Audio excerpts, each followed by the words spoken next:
Hi, everybody. Thanks for coming. We're just going to give everyone a minute to come online.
Oh,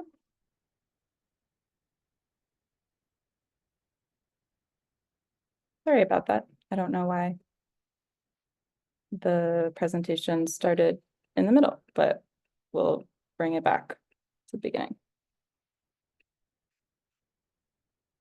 There you go. Okay, I will get started. So, hi, everyone. Thanks for joining the National Zoning Atlas for the first installment of our Metro Area Snapshot series, kicking off with Las Vegas. We want to thank the Department of Housing and Urban Development for their generous support that is enabling our team's analysis of a set of the country's biggest metro areas, including Las Vegas. This webinar series will spotlight the various metros as they come online and on our national map. So I'm Diana Drogaris, and I'm Outreach Coordinator for the National Zoning Atlas. And today I'll be joined by Joanna Kaufman, NZA Deputy Zoning Code Project Coordinator, who is the zoning analyst who completed the zoning code analysis for the Las Vegas metro region, and Aidan Antonienko, NZA Geospatial Analysis, who completed the geospatial analysis for the region. This is today's run of show. So I'll start us off by explaining how the National Zoning Atlas came to be and how it's made, followed by Aidan, who will give us a demonstration of how to get the most out of our public map, and then Joanna, who will talk through the zoning analysis we uncovered in the Las Vegas MSA. Then we'll reconvene for questions. So what is the NZA? The National Zoning Atlas is a collaborative research project working to digitize, demystify, and democratize U.S. zoning codes. Our product is a first-of-its-kind database and interactive map that displays the regulations that govern what and where people can build across the country. We're trying to unlock a better understanding about zoning, which we already know affects not only our built environment, but also our economy, our natural environment, our health, and of course, our housing. Our product is a first-of-its-kind database and interactive map that displays the regulations that govern what and where people can build across the country. Our research collaborative is united in the belief that understanding the rules of the playbook is the first step in diagnosing what's not working and should provide the foundation for devising solutions. But we also know that zoning is so complicated, it impedes us from even starting at square one. The State Zoning Enabling Act of 1922, pictured here, was the model legislation for states to adopt to authorize local governments to zone. As a result, around 30,000 individual jurisdictions exercise the right to zone. That means zoning is highly decentralized, making it hard to understand at scale. Another factor that complicates zoning is that features within the code are inconsistent. A low-density single-family district may be called R1, R40, or something else entirely. Code accessibility is also inconsistent, meaning it's sometimes hard to even locate a code online or in person. This is especially true in small and rural towns with limited planning staff. If you do manage to find a code and read it, you would agree the text is too long, convoluted, and filled with legalese. The NZA responds to zoning's challenges by first creating a one-stop shop for zoning codes, meaning we collect and collate thousands of unique codes and store information about them in a single database. Second, our methodology produces a standardization of key code data points that enable apples to apples comparisons across jurisdictions. This is what allows us to present zoning districts cohesively on a single national map.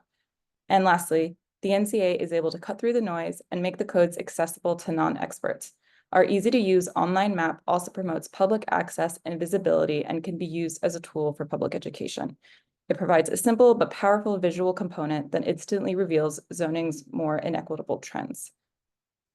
As a testament to these claims, here are a few examples we want to highlight of some of our partners who have activated their atlas to help influence policy, inform analysis, and drive research in the field. Our more famous advocacy use case comes out of Montana, where the think tank, the Frontier Institute, used their Montana Atlas to convince lawmakers of the state's need for pro-housing reforms. Home values in Montana have spiked since the pandemic, like many other states, and the Frontier Institute wanted to prove that that was due in part to overly restrictive zoning. This picture shows Montana Governor Gianforte speaking with his housing task force after the adoption of a package of sweeping zoning reforms that included easing restrictions on ADUs, duplexes, and triplexes. In another example in the middle, our partner Housing Works Rhode Island publishes an annual housing fact book.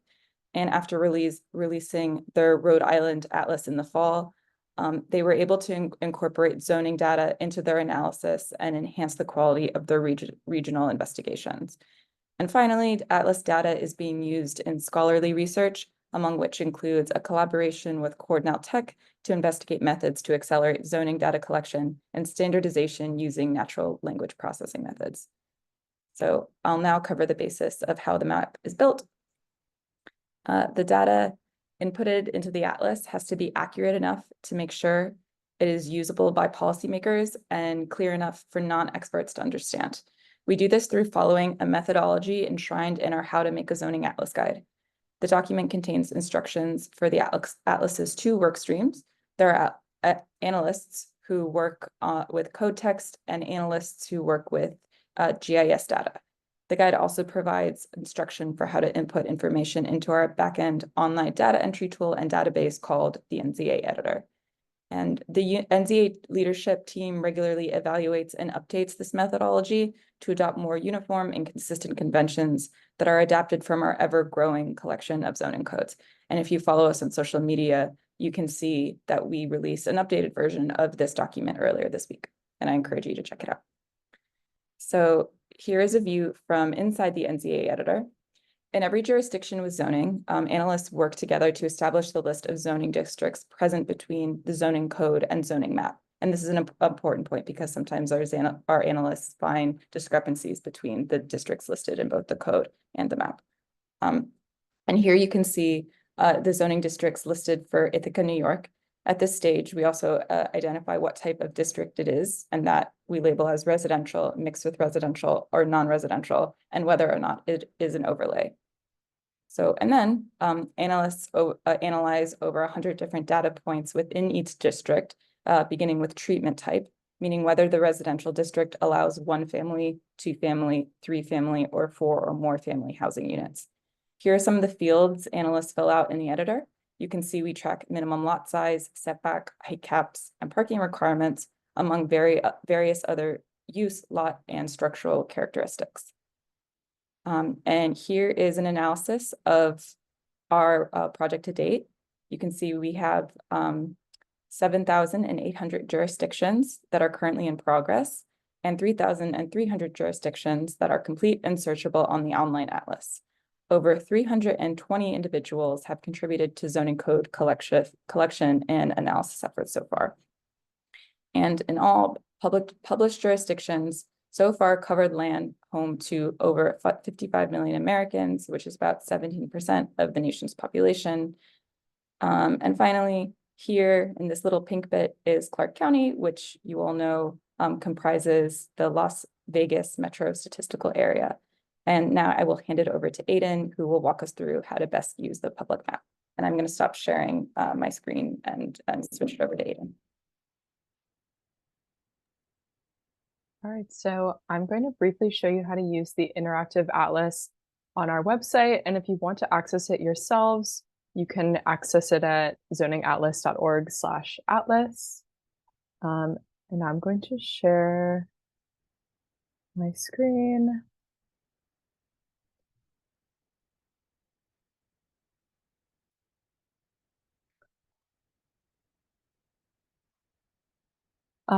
So I'm already zoomed into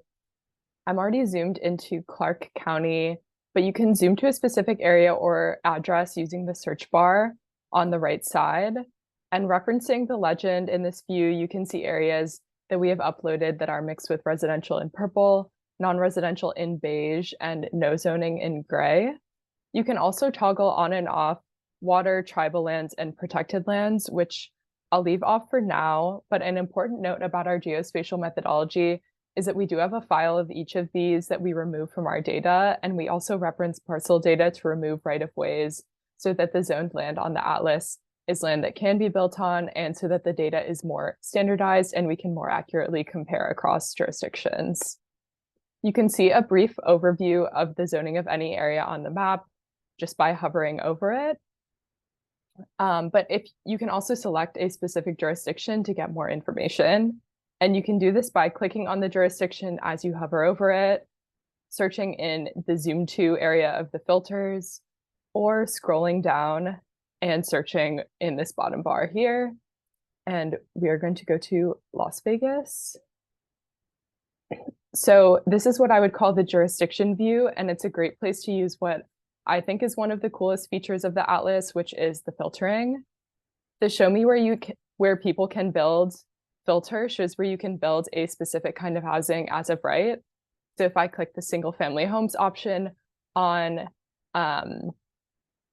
you can see where you can build, or the map will update to show only areas where you can build single family homes as of right. And referencing the results tab, it will tell you that you can build a single family home as of right in 33% of the zoned acres of Las Vegas. If I change the filter to apartments with 4 or more units, the map will update to reflect the updated filter. And again, the results tab will show that you can build a 4+ family apartment building in 13% of the zoned area of Las Vegas as of right. If you want to find out more about one of the districts that appears on the map in this stage, you can either select it by clicking on it and clicking show more details, or you can scroll down to view the zoning cards. And these cards update to show only what is shown on the map.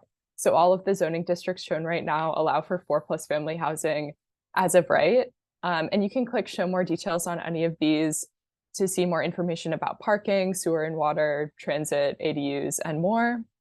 You can also filter for these additional details in the advanced filter section, which has expanded filtering criteria. So for example, if I wanted to see where 4+ family housing is allowed as of right and also subject to public hearing, I can adjust for that.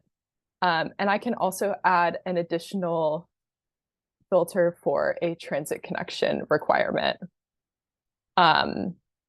So now you can see that in the results tab, 5% of the zoned land in Las Vegas allows for 4+ family apartments with a required transit connection by hearing or as of right.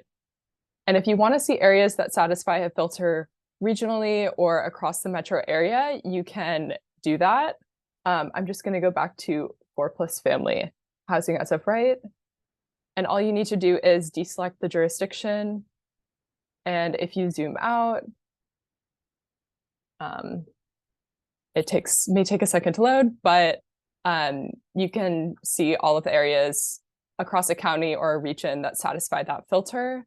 You won't, however, be able to see the zoning cards or a % satisfies result in this view, but I am going to hand it over to Joanna to discuss that right now. She's going to go over our data across Metro Las Vegas in more depth.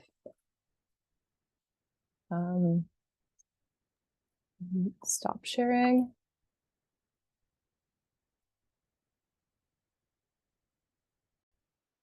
Thanks, Aiden. I'll just give Dan a second to get the PowerPoint back up. Great. So we reviewed the zoning text for the 6 jurisdictions in the Las Vegas MSA, which overlap with the entirety of Clark County. This analysis was completed in the summer of 2023. So the analysis is a snapshot of the zoning regulations at that point in time. We're working on securing funding for ongoing maintenance of the atlas with a goal to complete annual updates. We're aware that Clark County adopted a new zoning text after we completed the analysis. To give you an idea of the complexity of the review, we read approximately 2,300 pages of regulations, which is about 395 pages of text per jurisdiction. There's a total of 218 districts we mapped in the MSA with an average of 36 districts per jurisdiction. As you can imagine, this work takes a lot of human brain power. We read the codes and applied the methodology to extract key data points for cross-jurisdictional comparisons. The following slides contain examples of insights we can generate with the data we collect. We can make apples-to-apples comparisons at the regional, state, and national level. The MSA is overwhelmingly comprised of protected lands, tribal lands, or water surfaces. Geospatial data for protected lands comes from the USGS Protected Areas database. 10% of the land area has zoning, and of that land, 87% allows some type of residential development. There is a near even split between primarily residential districts and mixed-use districts that allow residential and other non-residential primary or principal uses. Although this is not the case in the Las Vegas MSA, the predominance of non-residentially zoned land may indicate the need for more mixed-use or residential zones as a policy change to support housing development. I do want to point out, per our methodology, districts where the only residential uses allowed are accessory dwellings, like a caretaker's unit or a watchman's quarters, as typically seen in industrial districts, are categorized as non-residential districts. This graphic shows the breakdown of 1-family, 2-family, 3-family, and 4 or greater family residential allowed by area across the 87% of land zoned as primarily residential or mixed use. I want to clarify that this is a measure of the number of units allowed per lot in each district. Our methodology aims to simplify and standardize data across jurisdictions. So when we say 1-family, it indicates a maximum of 1 unit per lot, with the exception of ADUs, which are categorized as, separately. 2-family means a maximum of 2 units are allowed per lot, so on and so forth. As you can see, almost all lands within the MSA that we categorize as primarily residential or mixed use allow 1-family residential. About a third of the land allows 2 or more family residential. The hatched amount on the bar graph indicates a public hearing is required. So as you can see, most of the land area within the MSA is zoned to build 2 or more units on a lot requires some type of public hearing. The following 2 graphs are a breakdown of maximum units allowed by each jurisdiction in the MSA for lands that allow primarily residential or mixed-use residential. The graph on the left depicts total acreage with the upper limit of the scale being a little over 150,000 acres, and the graph on the right shows the breakdown by percent. The light blue represents areas of districts that allow a maximum of 1 family per lot. The middle blue represents districts that allow a maximum of 2 or 3 family per lot. The dark blue represents 4 or more family per lot. So the 4 or more family districts may allow 1, 2, and or 3 family development. We are only looking at the upper limit of what is allowed in these graphs. The hatch again represents a requirement for public hearing. Lands that allow up to 1 family residential per lot take up a lot of residential land area in almost every jurisdiction in the MSA. This is close to 150,000 acres in unincorporated Clark County alone. I do want to point out that this data evaluates development potential and not what is actually built on the ground. And so I think this kind of gets to one of the questions that was in the Q&A, because this is relevant because many planned development districts may allow 4 or more family residential. Per methodology, we don't look into every approval for planned developments. So we log what the planned development regulations may allow for residential development. This may explain why Mesquite has such a large share of 4 or more family development. And so again, for planned unit development, it's predominantly going to show on the atlas as requiring a public hearing because, again, we are capturing what it takes to establish the planned development. And we can talk about this further in the Q&A. As I'm sure we all know, there's a lot of power in being able to compare housing regulations across jurisdictional lines, further breaking up regional or MSA zoning analysis by individual jurisdiction can help a region identify which zoning types are over or underrepresented from one town to the next, and can help provide for stronger regional plans. We categorize accessory dwelling units separately and found that most land zoned to allow one-family housing, about 86% or 85% allows accessory dwelling units. An additional 4% is allowed with a public hearing. This data point is important because ADUs are a way to add gentle density and could be identified as a low-hanging fruit for policy reform in areas with a predominance of single-family zoning. Something else that I want to point out about the methodology as is relevant for the city of Las Vegas is how we categorize ADUs. If an ADU can be the same size as the primary dwelling, we categorize that ADU as two-family or second unit on the lot. Only ADUs that are smaller than the primary unit are categorized as an ADU. We also collect data on minimum lot sizes required to develop one family per lot, two family per lot, et cetera. We convert all minimum lot size requirements to acreage totals. As you can see, almost all land in the MSA that allows one family dwellings per lot has some minimum lot size requirement, and over half of that land requires minimum lot sizes greater than half an acre. Like ADUs, decreased lot size requirements for one family dwellings may be a way for policymakers to add gentle density to one family zones. In addition to basic information on use and dimensional data typically associated with zoning districts like minimum lot size and minimum setbacks, we also collect data on affordability requirements, residency restrictions, planned residential developments, and parking minimums. The special provisions or regulatory levers jurisdictions can use to encourage or disincentivize certain types of development. We collect this data so map users can evaluate if there are policy changes that they want to implement as a means to encourage housing development, like reduction or elimination of parking minimums, or to require affordability through the implementation of inclusionary housing requirements. We prepared a snapshot summary of our findings, which is a well-designed one-page summary of our presentation at the QR code here. Also find it at zoningatlas.org/snapshots. We would also really love your participation.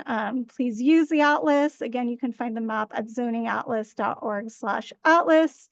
Once you start exploring, share what you find. I also want to mention, if you see something, because I'm sure we'll get questions, we've tried to engage practitioners, but if you see something you believe is incorrect, feel free to reach out to us because it may be a discrepancy with the methodology, but we can discuss further. Things are easy to update.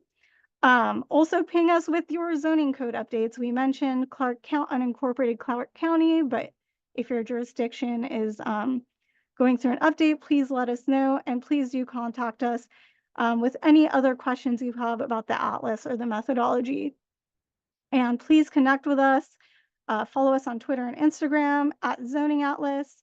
Find us on LinkedIn, or you can email us at info@zoningatlas.org. And with that, we can get into questions.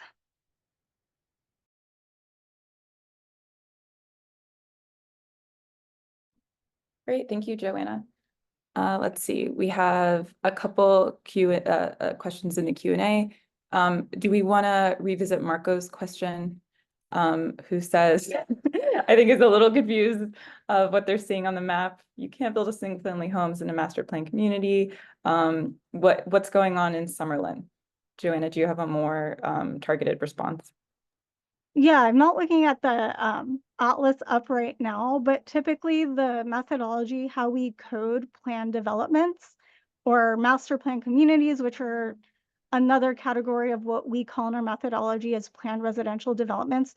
We look at the regulations that are required to establish that planned residential development. Since we are not going through the effort to pull every special approval that was created, every master plan that was created for these types of developments, we just log what would be allowed, and again, the approval process that it would take to allow that plan development. So for most planned residential developments, that would entail some sort of discretionary approval with a public hearing. So we log it on the map as a public hearing, and it typically will allow multiple treatments. So it'll typically allow 1, 2, 3, 4, and more. And that should show on the map as all those different treatments as requiring a public hearing. So Summerlin should show up, and I'm guessing that it most likely would show up showing single family homes as requiring a public hearing, which I forget if when Aiden was doing the walkthrough, if she was just initially showing what was allowed by right, which is why it probably didn't show up on the map. Yeah, I showed single family homes as of right in the beginning.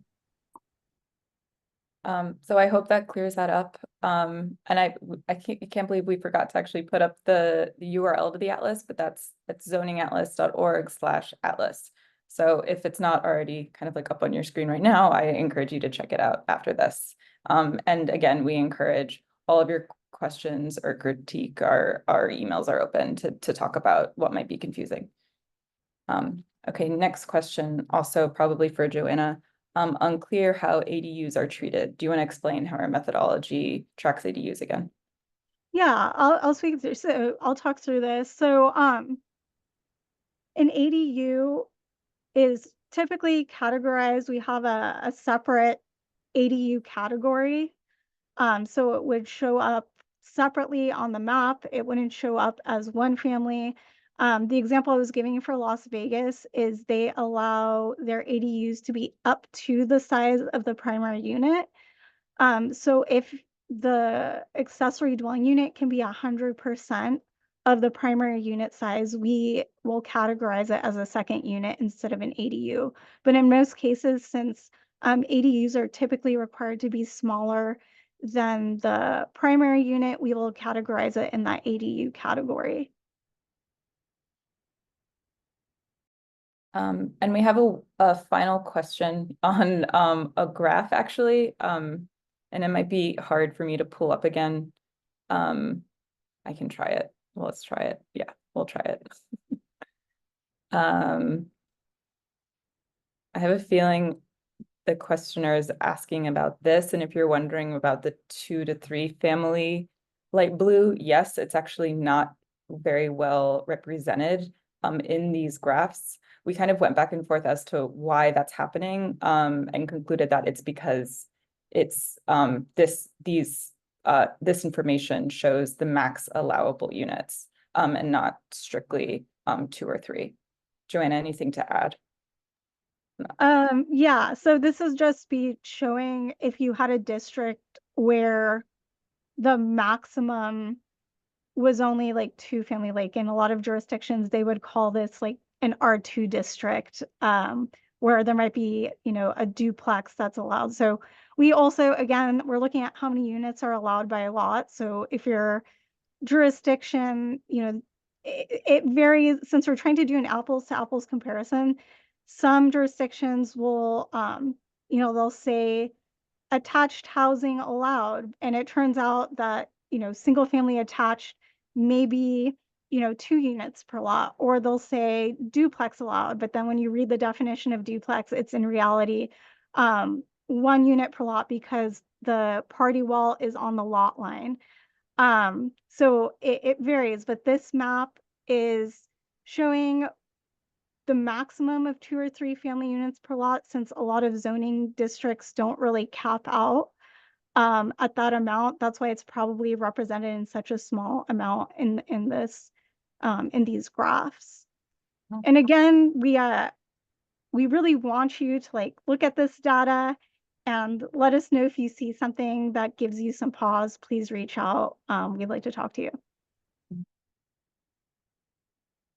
So if there's no other questions, I can give us 30 seconds, but we're almost at 3:30. So I just want to thank everyone for coming, especially our new friends in Las Vegas. I have a feeling this might leave you with some more questions or at least a jumping off point to explore further. So we definitely hope to hear from you. And again, that email is info@zoningatlas.org. Okay, I think that's it for today. Thanks, everybody.